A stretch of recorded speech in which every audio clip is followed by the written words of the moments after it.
on Voices of Courage Asia after I think about like 1 month break, right? Was it 1 month or 2 months? I I think it's think, about 2 months. yeah. So glad to have you back. And we are going to be focusing on you today. The Thank spotlight is you. on you, right? And for those who are tuning in for the very first time, welcome to Voices of Courage Asia channel. Now, this platform is to talk about anything and everything related to being courageous, right? We are in the business of developing courageous women leaders. And for Mhm. the Lead with Courage series, we want to interview as many female entrepreneurs out there as possible so that we can glean from their wealth of experience in their entrepreneurship journey, right? So today, the spotlight is on Carol, the lady confidence. And Carol is also not just, a mother, but she is also the co-founder of Her Courage Business Network, right? The community where we rally the female entrepreneurs together to create a positive impact through our business. And of course, she is also the community team leader of Women of Courage Asia. Yeah. So, Carol, come Yes. share a little bit about yourself before we go into your entrepreneurship journey. Share with the audience a little bit more about yourself. You have been interviewing other people. Now Hmm. you are in the spotlight. I am in the spotlight. Wow. I mean, it definitely feels very different to be in the spotlight. It's always good to be. It's nice to be on the sideline looking in. And I like that you to be able to be inspired by those that we were interviewing. Now the spotlight is on me. I do feel a little bit discomfort, but in a nice way. But because it's also you challenging me to step up so that I can take on the next level. Well, I mean, I'm known as Lady Confidence, and I'm actually a confidence coach. I coach women and help them to rediscover their inner The confidence. spotlight. Right. So why confidence? Well, it's because growing up I didn't have a lot of confidence. I struggled. Yeah, I struggled with connecting with people. I struggled with self-image issues, and I struggled even to actually communicate verbally and telling people exactly how I feel. So all of that, that leads into um me trying to seek validation because I need that validation. I'm unable to present myself properly. I need that validation. So I couldn't get it at home. So I sought validation outside of home, through friends, wrong kinds of friends, wrong crowd, and also through actually validation from the opposite sex to make me feel I am somebody. And somehow that just kind of spiral out of control and that lead to failed relationships and also it's 13 years of psychologically abusive marriage as well.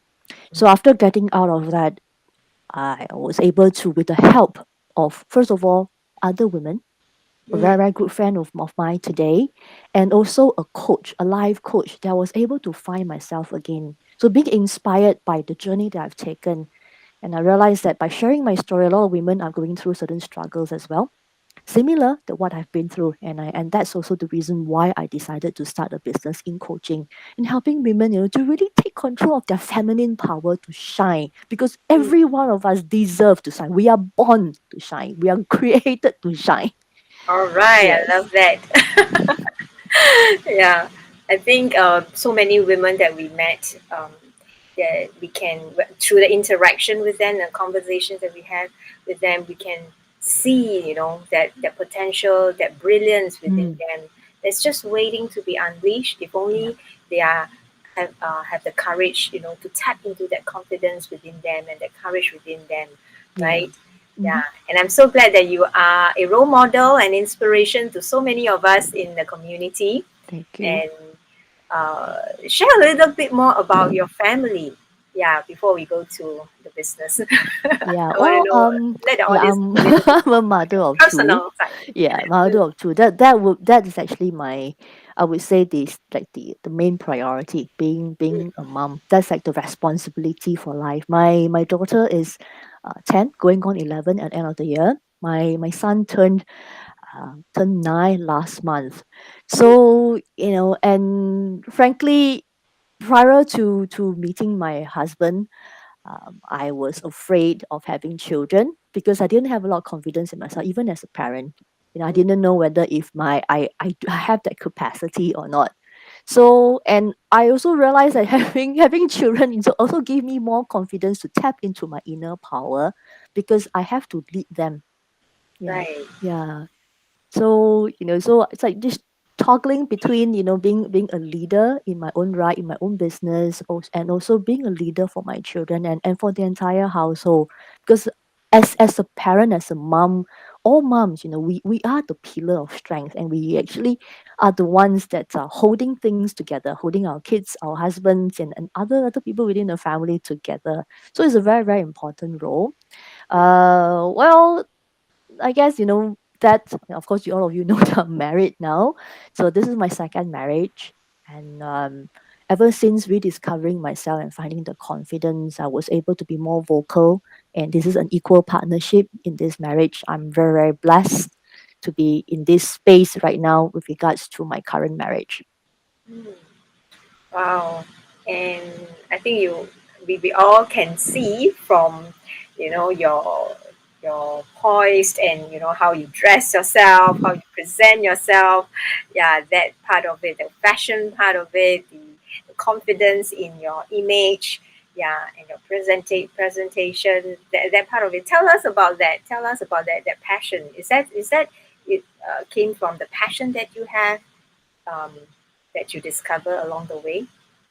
Yeah, passion, it is actually what it is right now. That is definitely a passion. But then growing up, not having a lot of confidence, and there was a lot of conflicting things playing around in my head, right? Mm, About wanting to hide, first of all. And then, and also there's also this part of me wanting to rebel, right? To be rebellious. So wanting to be a little bit different, want to seek some kind of a validation, as I mentioned. So instead of the traditional girly way, right, my mom used to like to dress me up in little frilly, pretty dresses and all, but I couldn't identify with what was on me.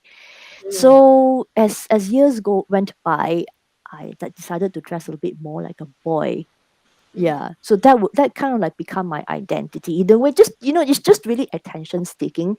But until the point that was so bad that my father had to send me to a modeling school in my early teens.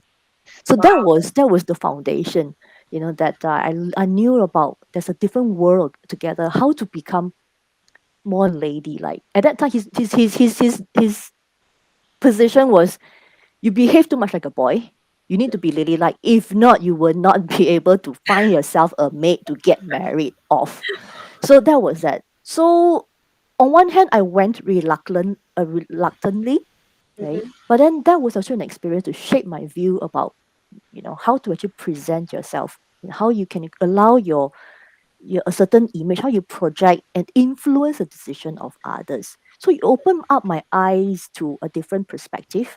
I definitely wasn't model material during that time. I are was you I was sure? seriously, when I was this awkward teenager, too thin, too tan, too scrawny, and then I walked with a hunch, and then I had braces on.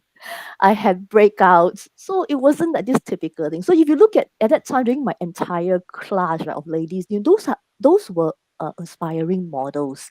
They wanted to join the modeling agency to learn the ropes so that they can actually give it a shot, to become like models. And a lot of them actually got jobs.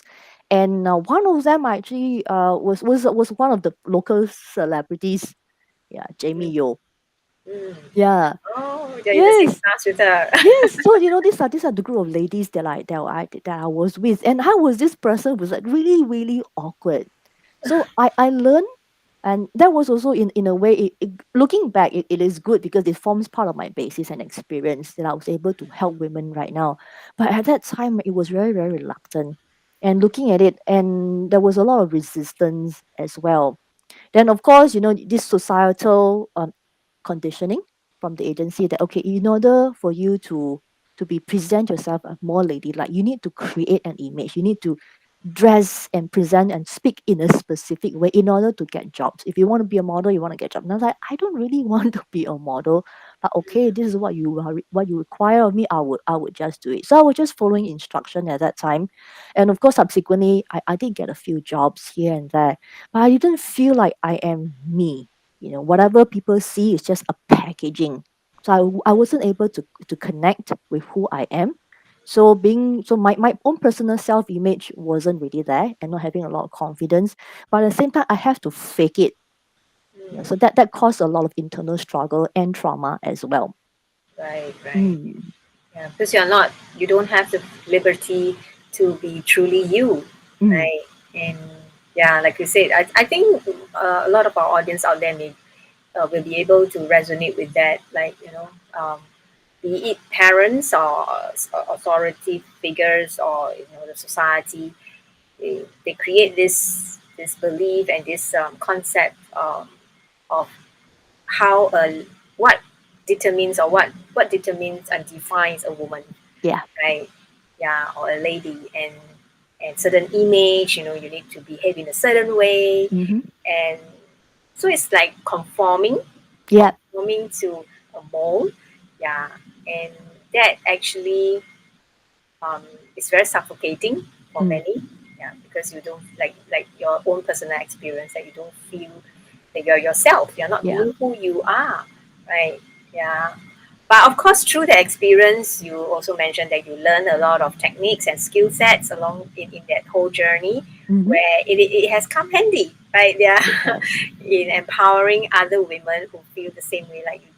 The lack of self confidence. Yeah.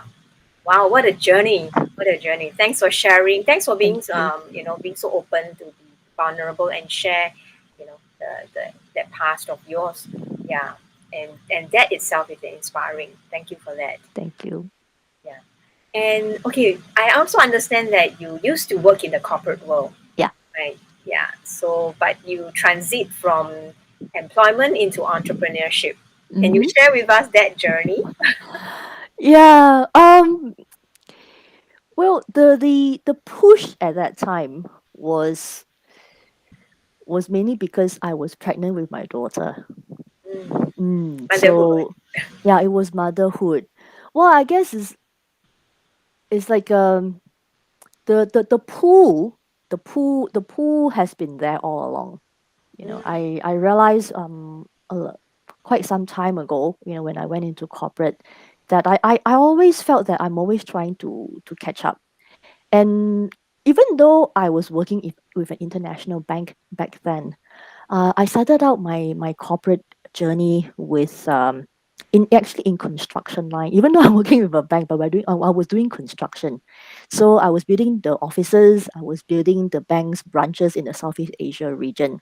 And prior to that, I was with a multinational construction company that provides project management. All these construction projects. So that was how I got into the bank in the first place. So on the surface, like, wow, you're working with a bank. But on the end, right, in my space at that time, I was working with a bunch of men because it's construction. It's a quite mm, male dominated right. industry. So I always felt that there is this ceiling for women in terms of technical skill for me in the Mm, construction field, because I'm not a mechanical trained, I am not electrical trained, I mm, don't have any construction or real estate background. So that was this. I always thought that, and also the way how things work, maybe it's an industry norm. Right? I don't want to, like, just be a wet blanket. Maybe it's an industry norm that women in the role are mostly in the administrative and supportive role. So they can't, and those that I observe, I was the only female project manager that handles project. But when I go down to the site, construction site, I was in my gear, and people talk to me, the people who want to work with me, because I'm the client, not because I have what it takes. So there's always this feeling that I'm not, I just hit my ceiling. So that was actually the pull that, maybe one day I just want to go get out of that, because I know at a certain point, women, because of motherhood, because of marriage, because of motherhood, we will actually reach a specific point that or rather for me, I will reach a specific point that I know that I can't go further anymore, because This my is needs will be different. sorry, Mm, Carol. mm. This is which year is this? Like, if this is the 1990s or in the 80s, or you're talking about? Well, I left the industry 11 years ago, so it Mm, was I think probably about 20 years ago, give and take. right, right. Yeah, Okay. 20 years ago. about 20 years ago. Mm. Mm, For the our audience out mm, there, I don't know whether you resonate with this, like from what Carol experienced 20 years ago and what you are experiencing now, in the corporate world, um, this, gender um, perspective, yeah, sex gender yeah, disparity. yeah, Yeah. disparity and all that. Whether are they still very prevailing or Mm-hmm. still very evident? Um, yeah, those of you who are in the corporate world will be able to identify. Yeah. Yeah, Mm. true. I mean, it's just it's my own personal experience. I mean, there's a lot of talks about gender biasness and stuff, but I guess it's not really biased. Just that our needs as women and men Mm. are completely different. So looking Right. at it from that perspective, it's just what I experienced at that time did not cater to what I want, and also my eventual journey, because I know at that time I want to get married, I want to have children, so I need to actually find a way. And I know that being in that job, while it was glamorous, I get to fly, I get to travel, I get to do so many, I get paid to do the things that I enjoy, being bossy was one of all. And then also the traveling bit, that allows me to experience the different sites and different cultures. But Mm. however, I knew that it will come to an end. So that was actually this constant pull for me to transition. Right. And also I know that, there will be a time that I don't see myself being able to work in the same way. Even though I can actually move on in the industry, I know that there will always be a ceiling when it comes to income. And the way to break that is to go into entrepreneurship. Mm. And the push, as I said, the final push was because I want to spend time with my daughter. So I saw that if I'm going to continue leading that lifestyle, right, traveling, it was all fun. And then, what's going to happen to my child, my unborn child? So I wanted to have more flexibility. I want to, I guess, come back to focus about me, focus about my passion, and think about my purpose in life. Because, once you have kids, right, the focus is a bit different, and I wanted to be a good parent to my child, and being, if I have the capability to do that, to spend time with my child, watching her grow up, not missing her milestone, I really wanted to be there if I can. And the only way to do it is to plan forward, to transition out of corporate into entrepreneurship. And even though I know I will make a loss in terms of income, Mm. yeah, but that Initially, right. yes, that first few years was really, really precious for me. Mm. So much so to the extent that my husband come to me and tell me one day, so I really wish I could do what you do, being able to stay home, giving up your career, because I miss so much of the children's milestone. Mm. And that made me realize that the decision was correct. Yeah, Yeah. even though it was a bit of a struggle as Mm. well. Yeah. I think, I mean, when you said that missing the children's milestone, that really hit a note because my husband is also in working in the with a corporate company. It's under employment, right? Yeah. Mm-hmm. So and his job required him to fly so much, and he really missed out a lot of the children's milestones. And we made uh, a couple's decision, right? Yeah. To for me to give up on my um, career in the corporate world. Yeah, as well. I mean, it was a decision that I made. We made together in the Mm. very early days of our marriage when the children came along, when our firstborn came along. Yeah, and giving that up for me was a different story. Yeah, because like I was at the beginning of climbing, getting to the peak of the ladder, Yeah. and at the peak of it, and to just give up everything and be a stay-at-home full-time mom for the next 7 years. Um, yeah, but I don't regret that. On the hindsight, uh, maybe initially, I struggle with a lot of resentment and stuff like that, even though it was a choice that I made. But I didn't regret that because on the hindsight, so many beautiful things and so many lessons came out of that because of the journey of motherhood. I do Mm. totally agree with you.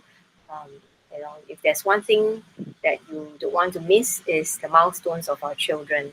Yeah, but Yeah. having said that, I also understand that not every mother has that luxury or the privilege to give up make a choice to Mm.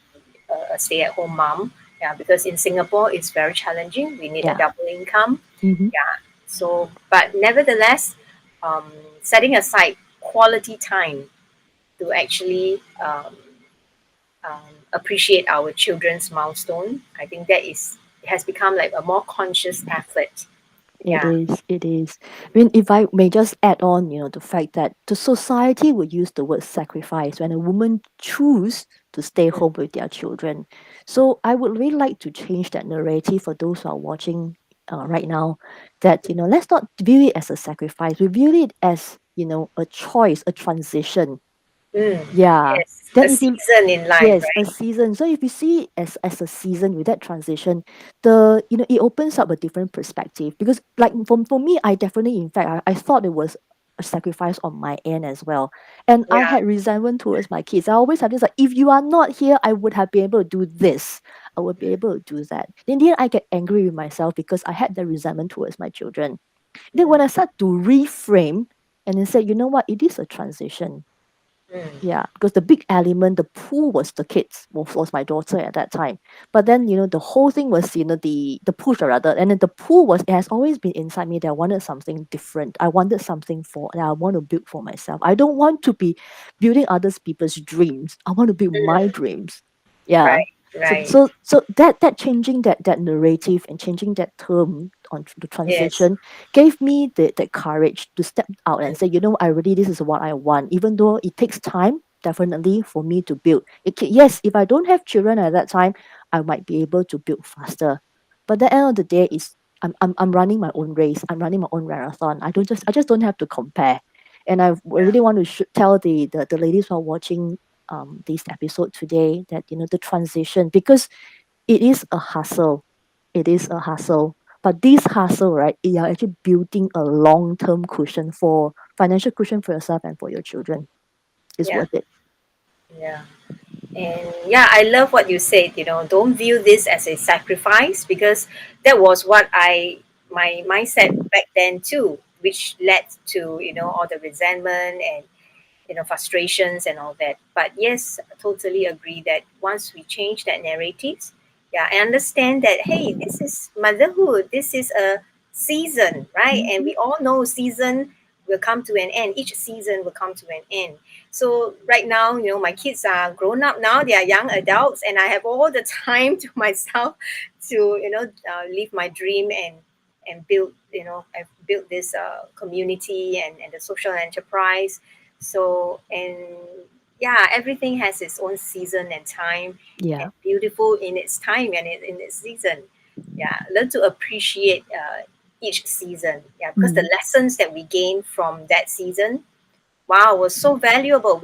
I find, I don't know about you and our audience out there, um, I find that during a lot of conversations, many times and oftentimes, I will go back to reference back to Mhm. what I learned, you know, during my motherhood days, stay at home full time, motherhood days, where the lessons that I learned, the discovery that I discover about myself, Mm. right, the characteristic, your strengths and the weaknesses that you discover about yourself. So it's a beautiful thing. Yeah, don't see it as a sacrifice, but a choice that we make and that you make, and that the outcome that came out of it is really up to you, how we respond to each decisions that we Mhm. make. Right? Yes. Yeah. Yes. Thanks for mentioning about that. That's really a great point there. Yeah, and I also want to I mean, let's move on to that entrepreneurship journey that you Mm. you step out, right? Okay, you step into, and what was the first challenge that hit you? What's the The first first challenge that hit you challenge, right in the face? wow, it's actually spending money. I didn't know how to manage my money. Because you see, Mm, being an employee, salary employee, right? mm, At the end of the month, you're guaranteed to have that income coming in. your Right. salary. So you know that okay, when it comes in, you know exactly what are the things that you can do with the money that comes in. But being an entrepreneur is a different thing. First of all, the investment. I was stingy in terms of investment, particularly in investment in myself. Because you see, back in school, nobody teach you. Nothing that I learned in school teaches me about anything that has ever taught me about entrepreneurship. Okay, Mm, I learned math, I learned accounting in, but then the thing is, it is not how to manage the money, right? So I have this amount of money from that I have in my savings. How do I spend it? So, the first thing was this grandeur idea that I need to spend on all the beautiful things. I engage someone to design my website, I pay marketing consultant money every month, to try to market my business, trying to like go all out, going all the rah-rah and everything. In the end is these are not money generating activities. So I spend a lot of money unnecessarily, and then turns out I realize that, hey, I don't have all this income. I don't know how to manage that. So mm, that was the challenge. And then another challenge was finding leads. I have all these marketing activities going on, like blasting everything. So yeah, yeah, come look at me. I don't know how to generate my leads. So no leads means no income. Then I don't know how to mm, do sales. So these are the three things, Don't know how to manage my money, don't know how to generate leads, don't know how to do sales. Because I don't know how to present myself in such a way in order to be able to help me to close that sale. So it's all very important. It all comes together. It's about branding, personal branding first of all, and also marketing and then sales. Yeah. right. Yeah. So managing the finances, right? Mm-hmm. I think I actually can resonate with that also because, like, I mean, I used to have, I mean, came from employment as well, right? The security of the monthly salary that's coming in, and you know that, okay, with the money coming, I can pay for this and that. Yeah, but entrepreneurship is a totally different ball game, Mm. and there's a lot of decisions, Yeah. many decisions that we have to make regarding in the right now that you mentioned, specifically in the area of finances, because right now you don't have a secured a secured flow or channel of salary coming in every month, right? It really depends. How much you have is really depend on us, right? Mm. It depend on you, yeah, and to generate that income. So yeah, which is why we are putting together a online boot camp, right, for Mm. women entrepreneurs, right, and to Yeah. actually empower women who wants to transit from employment to entrepreneurship. So what are the things? What are the key things that you really want to be aware and to have an overview and idea Yeah. about, so Mm. that you know what you are going into, right? You don't jump into the entrepreneurship with the excitement, and then once the first obstacle come, and then you hit you off your boat. Yeah. A Yeah. lot of the times, people jump into it and then really figure their way out. I guess it's like, I eventually figure my way out, but, at a price, that's a heavy Yes. price, Yes. right? I mean, that, you can identify with that because both of us struggle when we went into this. So really, we don't know what we don't know. Right. Yeah. So, and the reason also to why we decided to come up with this program is because of the struggle we've been through. And now that the pandemic has really changes the things and how we work, a lot of people are more open to a side hustle, right? And of course, wanting the side hustle to eventually replace our income so that we can be financially free, then we have more time to do what we want to do and spend time with the children. So Yes. yeah, this is something that we are offering, and I just wanted to put it out here that this is we're not this whole program this today, it wasn't like created just to sell. It is just to really to show, and this is what we want to do this for all the mothers, women out there who want to transition from corporate to entrepreneurship. And of course, the thing is that if there's a voice within you, that you have this passion that you want to do something, so how do you turn that passion into profit? What is how do you want to create this purposeful life, right? And be significant. And this And is it's not what we're it's trying to not do. just for, we're not advocating that you Mm, must exit the corporate world. There are many women out there, they are still in the corporate world, and yeah. they are enjoying the best of both worlds. Mm-hmm. They're still receiving their income from the corporate job, and they have a side hustle, Mm. and they are enjoying the passion, right? The passion, and turning the passion into profits. And but to do that, Yeah. what we are saying that is you want to put on an entrepreneurial mindset, right? Mm. Put on an entrepreneurial mindset, because having an employees mindset and an entrepreneur's mindset is very totally very different, Mm. yeah, in the way you operate. Yeah. Yeah. So yeah, I mean, again, yeah, it's not about the bootcamp. I brought out the bootcamp because it's related Yes, to the topic that definitely. we're talking about. Yeah. But moving to the mindset, yeah, Mm. the mindset, because an employee's mindset and an entrepreneur mindset Mm. is two different mindsets we're talking about. What about you, Carol? What were some of the mindsets or beliefs that you needed to address to Mm. overcome your challenge during your transition into the entrepreneurial Yeah. Well, journey? the switch in leadership mindset, because I was Leadership made mindset. to think that being in the corporate world, okay, it's that you always, when you have a team leader or we have a team manager, the all the information and direction will actually top down, just one single line approach, right? So, and you have a team. So, okay, I'm the team lead. You listen to me. This is the directive, and you can delegate, and then you do the Just do job. what I say. Just do what I say. Basically, that has always been, the my idea of leadership.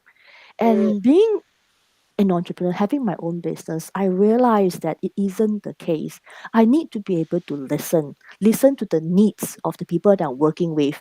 Yeah, the even the all the way down to the interns, the mm, employees, the collaborators, my business partners, people that I'm working with, suppliers. All of this is also about communicating well with them. mm, Yeah. So that leadership, about this is me, I'm the person who's paying you, you better listen to me, has got to go. Yeah. So I mm. learned that the hard way myself. Right. Another thing is about building relationship. I realized that in the corporate world you have a hierarchy system. So Mm, I'm unable to communicate and to build that relationship. So that mindset is about, being able to be vulnerable and humble myself. I'm a prideful person. Yeah, so that was the learning. So that mindset has to shift. It is about being able to connect. Yeah, so mm, leadership, the change of leadership, and also relationship and communicating. Yeah, these are the three things that I had to adopt very very quickly. mm. So I'm glad you addressed those areas, those mindset. Yeah, which we can see that because Carol is one of our community team leader in Women of Courage Asia. So the way she's leading the team, and empowering the others in the team and drawing out the strength of each one, in the Marcom side of the volunteering work. I mean, it is very evident that she is a great leader, a very humble leader. Thank you. Yeah.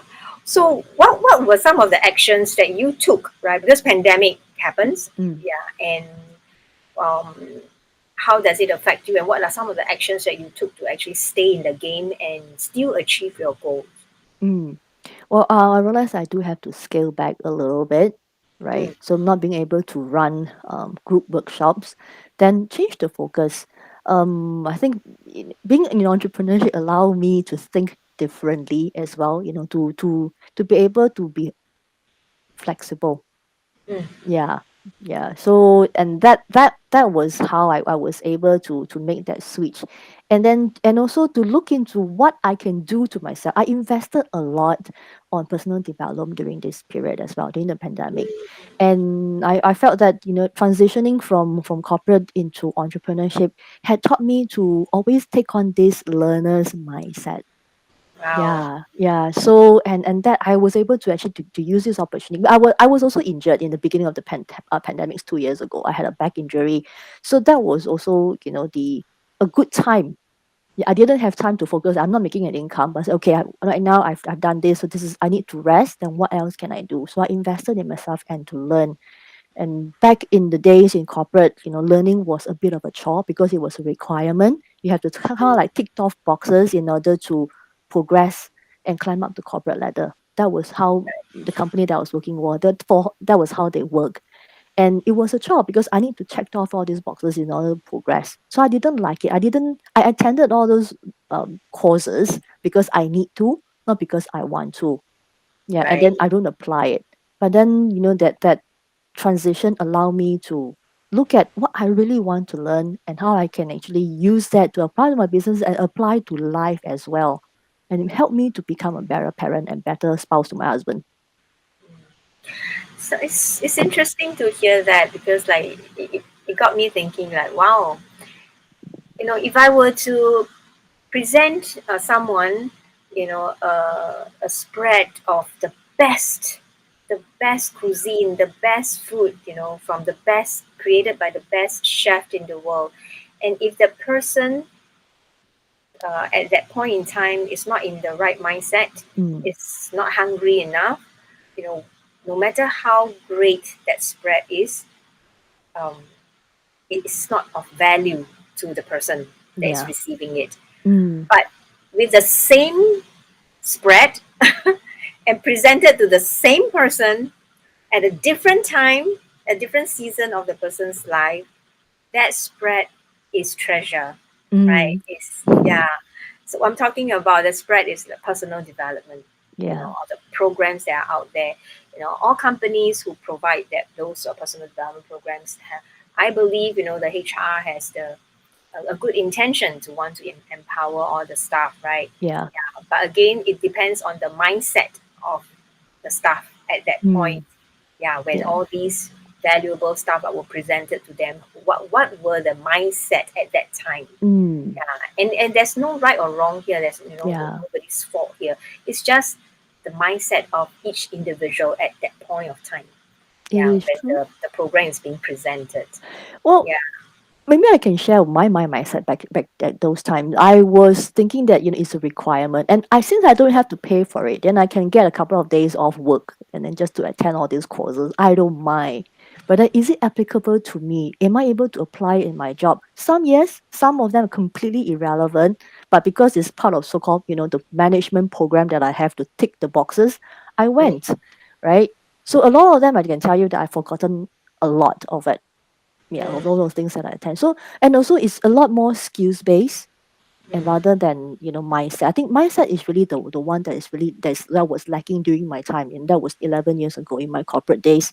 So if I feel that if I actually had that mindset to be able to think like the bosses, right, think mm. from an entrepreneur point of view, I would have Yes. excelled differently in my career Right. trajectory. Yeah, Right. Right. definitely. Yeah. So I want to say this to our audience out there. If you are under employment, but you don't have to put on an employee's mindset. Mm, You can also put on an entrepreneurial mindset, which I believe, and a leadership mindset, which I believe you will definitely increase your value as an employee of your company, yeah. because the way you operate will be very different because Mm, of that mindset. yeah. So again, a disclaimer, we don't want to be misunderstood that, oh, what you ladies doing? You are trying to like encourage all our employees to go and start up business and all that. No, we're not saying that. We are advocating the mindset. An Mm, employee's mindset and an entrepreneurial mindset, a leader's mindset, because with that shift, you will operate very differently. You will be definitely more efficient, productive, and and add value to your company, whichever company that you are working with, yeah, right? it is true. Yeah, it is Mm, true. I mean, it's like, entrepreneurship is suitable for everybody, but not everyone is suitable for entrepreneurship. mm, So I always felt that, that if I were to choose, because if I didn't had that push because of motherhood, I would have stayed on and to continue on my hustle in the corporate world. And having that mindset would definitely change the way I work with people, because I was able to think from a high level perspective rather than thinking that, on the low level perspective. I'm just an employee receiving my salary at the end of the month. Then I really have felt that, the whole difference. And I say, if mm. that whole personal development portion was injected during my stint in the corporate world, I would have been different. Yeah. Yeah. Last two questions Mhm. before we go, right? And I feel that these two are very important elements Yeah. as well, which is the core values, right? What are your core values? Do you have a set of core values, and what are they? Ah, wow, core value. I would say I operate from from the perspective of peace of mind. Mm-hmm. Yeah. Okay. So, things that I want to do, I want to be able to, look back and then and say, I did this right. I did everybody right. Because I don't believe in stepping over other people, to get to where I'm going. Mm, Yeah. That was something that I experienced back in the corporate world, and I didn't mm, want that. And I always also believe in mentoring and helping other women to rise. Yeah, that mm, has always been where I'm coming from. And also, that's the reason why I started like started this journey specifically targeted at women. Not because of, I'm of my gender, I'm a woman, but it's just that I felt that a lot of what's available in the market, for corporation, and is tailored to be generic. So and I mm. like that, to be able to be tailored to specific needs to women, and that's Yeah. important. And I also want to leave behind a legacy, right? So that Mm, one day, my kids will look at what I've done and say, "Hey, mom, you inspired me." Then I can teach mm. them to be contributing individuals of the society. That's I my think dream. you're already inspiring your daughter, right? I remember hearing say her, sharing to her class or her teacher that, hey, my mom is a woman of courage. Right, I remember you sharing me with that. That was like, wow, so endearing and Yeah, encouraging. it Right? is. And she is seeing you. You are walking the talk and showing her what courage looks like. Yeah. So, what does courage and leadership mean to you? Courage is finding the anchor to go for what you want, what you think that is impossible. Mm, That's courage for me, to really have that anchor. Yeah. mm, It's not just like a one burst of energy and then you go. You really need that anchor. A leadership, for me, leadership is actually servitude. Yeah, you mm. serve. Leadership is actually serving. Serving, helping, teaching, in a way, like imparting, sharing knowledge to help everyone, to go towards a bigger goal, right? Right. So Yeah. that's what it means for me. Thank you. Thank you for sharing your thoughts about what does courage and leadership means to you. And we have Cheryl, sending her regards. Lots of gold nuggets here. Kudos, Oh, thank Carol. you. Thank you. And she also want to add that women are an untapped resource, right? Yes, So yes. women power. Women power. And for those who are watching, Cheryl is an amazing woman herself. There's actually a cover story on our With Courage magazine that is for the month of February. So you be sure to check that out. Right, yeah. So I think we talk about Women of Courage Asia. And for those of you who are watching us for the first time, wondering what's that, that's a community, right? It's a community of women coming together, and we provide a pro bono monthly empowerment meeting, right? Which is happening tonight because tonight is the last Tuesday of the month. That's every last Tuesday of the month we have the empowerment meeting. So join us. Go to Women of Courage .asia to just check out, right? And Yeah. besides the monthly empowerment meeting, of course, we have plenty of campaigns and projects and events that are ongoing. We have already have 2022 all planned out. Everything was very intentional because we want you to practice being courageous, Mm, right? And leadership as well.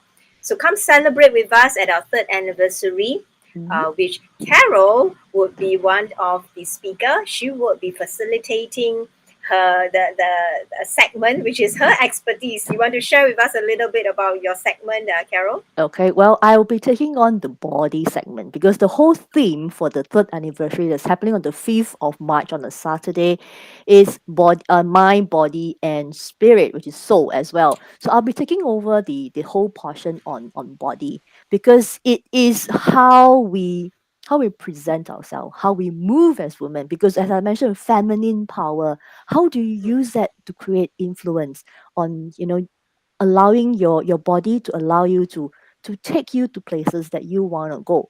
whether is it your life, various roles that you have in life. Yeah, image, your personal self image, because that is how you project as up your personal brand. And also poise, because women, oh my gosh, we are all born to be beautiful. We have all these things, and I would like to show you how you can coordinate all of that, right, in order to bring you to the next level in terms of Wow. womanhood. Wow. Well, I'm already so excited to experience that because I've seen Carol in action in our Transform with Courage bootcamp. So you definitely don't want to miss this. You want to meet her in person. Come register. Click on the link below. Women of Courage Asia, and go to our third anniversary page and register because seats are limited, right? And we really love to meet you in person. It's such a long time that we get to meet in person, right? We Yes. have been meeting online. Yeah, so it's a rare opportunity, right? But of course, safety measures are in place. Do put on your mask at all times. Yes. Yeah, but come meet Carol and the rest of the leaders, all the courageous women leaders within the community because we are celebrating all the breakthroughs and milestones, right? Come be inspired as well. Yeah. And Carol, I understand that you are also, we are co-founders for her Courage Business Network. So you want to share a little bit about what her Courage Business Network is about?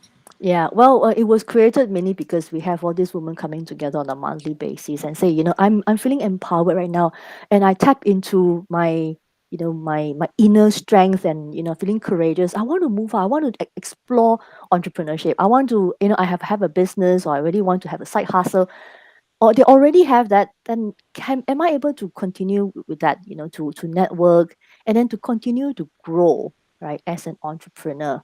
Yeah. Mm, So, we have this community, Women of Courage Asia, we meet. But because you see, all of us are also different. We come from different walks of life, right? So for those who say, you know what, I have a business, I want to be able to continue with that journey. How can I collaborate with other women? How can I continue to grow myself as a woman and as an entrepreneur? So we found that was a need. So we created her Courage yes. Business Network, to Yeah. encourage women to come together, to work together, not compete, but to Yeah. collaborate for the bigger good. Collaborate. Yeah, and also Yes. because a lot of us are mothers, so we want to also use our business to create a legacy. That's also another one big reason as well. And also because of that very core, this big core value, how we want to contribute back to the world, because we have gotten so much, Yes. right? How do we give back? Yeah, so Yes. HER, right? It means honor, right? Operating a Yes. business with honor, with empathy, and also with responsibility.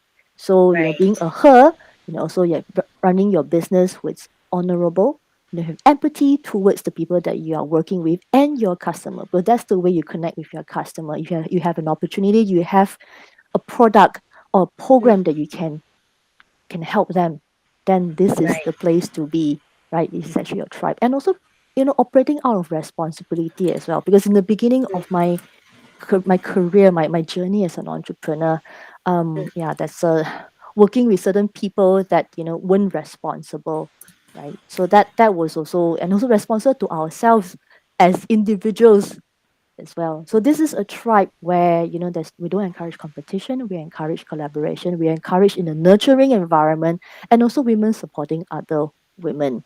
And also, resources, a lot of resources. A lot of women entrepreneurs, we don't have enough resources. We don't know how to find resources. mm. And we want this community, this tribe to be able to help them to provide that resources for them to Right. take their business to the next level. Mm. Yes, yes. Yeah, I love what you said. And, I always remind myself that honor is our code of ethics, right? Empathy is our language, and responsibility is how we run our business, right? So, yes, do join us, right? There are different platforms that we have for you to meet your different needs. Most importantly, come on the 5th of March, right, to meet Carol in person at PSB Academy. We are very thankful to our venue sponsor, PSB Academy at Marina Square campus. Right, so we look forward to see you there. Thank you, Carol, for this time. There's so much to share. There's so little time. Yeah, but come meet her at the celebration. Right, Yes. we'll see See you again you. next time. Right. Bye.